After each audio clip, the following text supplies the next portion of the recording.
अहमदुहु व नुसल्ली अला रसूलिहिल करीम अम्मा बाद। अक़ीदा ख़त्म नबूवत ये हमारी ईमान का हिस्सा है। अक़ीदा ख़त्म नबूवत है क्या कि अल्लाह के नबी को आखिरी नबी मानना। अल्लाह के नबी ने खुद फरमाया अना ख़ातमुन नबिय्यीन ला नबी जबादी, मेरे बाद कोई नबी नहीं। एक औरत ने दावा कर दिया और उसने दलील में यही हदीस पेश की कि अल्लाह के नबी फरमा रहे हैं कि मेरे बाद कोई नबी नहीं बल्कि नबिया आ सकती है। तो लिहाजा हमारे नबी आखिरी नबी हैं।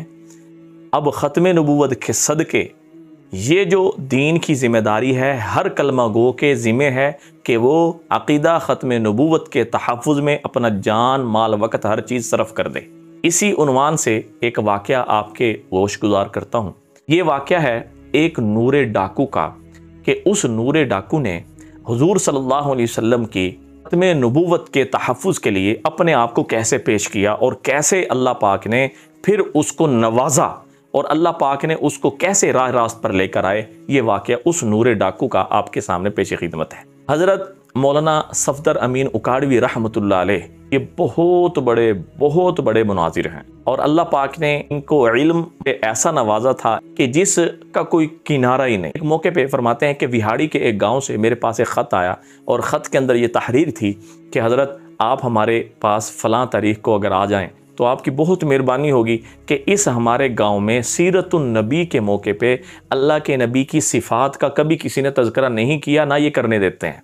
तो हज़रत फरमाते हैं कि मैंने उस तारीख़ पर गाड़ी में बैठा और वहाँ मैं पहुँच गया, तांगे पे रक्शे पे बैठा और मैं उस गांव पे पहुँचा। गांव के बाहर ही लोग खड़े हुए थे और उन्होंने कहा हज़रत हम बयान नहीं करवा सकते, हम अल्लाह के नबी की जो सिफ़ात हैं और अल्लाह के नबी की जो वाक़यात हैं वो हम नहीं सुनेंगे। अगर हमने सुना तो हमारी इज़्ज़तें भी ख़तरे में हैं, हमारा जान माल भी ख़तरे में, हर चीज़ ख़तरे में है। तो नबी हज़रत क्या हुआ? उसने कहा जी हमारे इस गाँव के अंदर कम से कम 90% मिर्ज़ई लोग हैं और उन्होंने ये ऐलान कहा हुआ है कि अगर तुमने किसी की यहाँ पे सीरतुन नबी के मौके पे कोई बयान करवाया, कोई ऐसा मामला करवाया तो हम आपकी इज़्ज़तों के साथ खेलेंगे, आपके जान माल ईमान को छोड़ेंगे ही नहीं, हम उसे बर्बाद करके रख देंगे। तो हज़रत आप तो बयान करके चले जाएंगे लेकिन बाद में हम भुगतेंगे, तो हमारे पास तो हम तो इतनी पावर में नहीं है कि उनका मुकाबला कर सकें। हज़रत ने कहा जी बयान तो आज होगा। उसने कहा जी हज़रत जी आप बयान जो करेंगे तो बाद में आप चले जाएंगे, हमारा बनेगा क्या? हज़रत ने कहा अच्छा ये बताएं यहाँ पे कोई रसूख वाला बंदा है कि जैसे कोई बड़ा ज़िम्मेदार होता है बंदा उसकी जाके मिन्नत कर लेता है या कोई उनसे जो है ना जाके। उसने कहा जी और तो नहीं है लेकिन यहाँ पे एक नूरा डाकू है लेकिन वो बहुत ख़तरनाक है, कोई उसके पास जाता नहीं है, हर बंदा डरता है। हज़रत कहने लगे कि आप ऐसा करें मुझे ले जाएं। उसने कहा हज़रत उसके पास ना जाएं, वो तो बड़ा बदतमीज़ है, वो तो बात करने का सलीका उसे नहीं पता, नहीं आपके साथ वो क्या बदतमीज़ी कर जाए, लेकिन आप वहाँ ना जाएँ।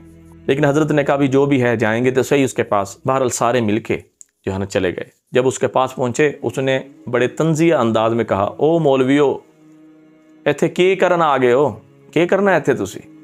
तो उसने कहा जी बात है अपना काम लेकर नहीं आए हैं, ये अल्लाह के नबी पर, हमारे नबी की इज्जत पर डाका किसी ने डाल दिया है, उसके लिए आए हैं तेरे पास। जब उसने ये बात सुनी तो फ़ौरन जो है ना जी गुस्से से लाल हो गया और खड़ा हो गया। भाई किसी दी केड़ी जुर्रत है जेड़ा मेरे नबी दी इज्जत ते डाका पावे, मैं उन्हें छड़ना नहीं। मतलब ये है कि डाकू था, पुलिस भी उससे डरती थी, इलाके के बड़े बड़े अमीर गरीब सारे डरते थे, तो काफ़ी कत्ल उसने किए हुए थे।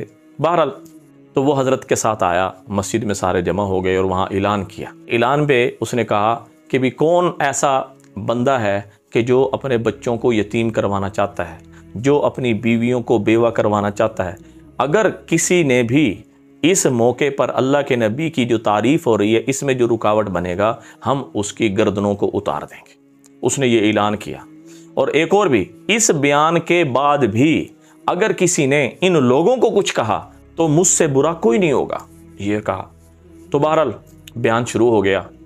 जो है नूरा डाकू बड़े धड़ल्ले के साथ वहाँ बैठा रहा और कुदरती तौर पे बयान में गुम हो गया। जो हज़रत ने नबी अलैहिस्सलाम की सिफ़ात बयान की, आप अलैहिस्सलाम के अखलाक बयान हुए, आप अलैहिस्सलाम की ज़िंदगी बयान हुई, आप अलैहिस्सलाम का बचपन, आप अलैहिस्सलाम की जवानी, आप अलैहिस्सलाम के जो काफिरों के साथ मामलात थे वो बयान हुए। तो बहरहाल बयान ख़त्म हो गया। हज़रत फरमाते हैं मैं बयान मुकम्मल करके अपने इलाके आ गया और अपने तरतीब से ज़िंदगी अपनी डगर पे चलनी शुरू हो गई। तो काफ़ी अरसा गुजर गया।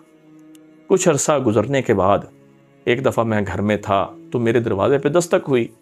दस्तक में देखा कि भी एक लंबा चौड़ा जो है आदमी है और वो बुला रहा है। सर पे इमामा है और चेहरा दाढ़ी से सजा हुआ है और लंबा चौड़ा सफ़ेद रंग का सूट उसने पहना हुआ है।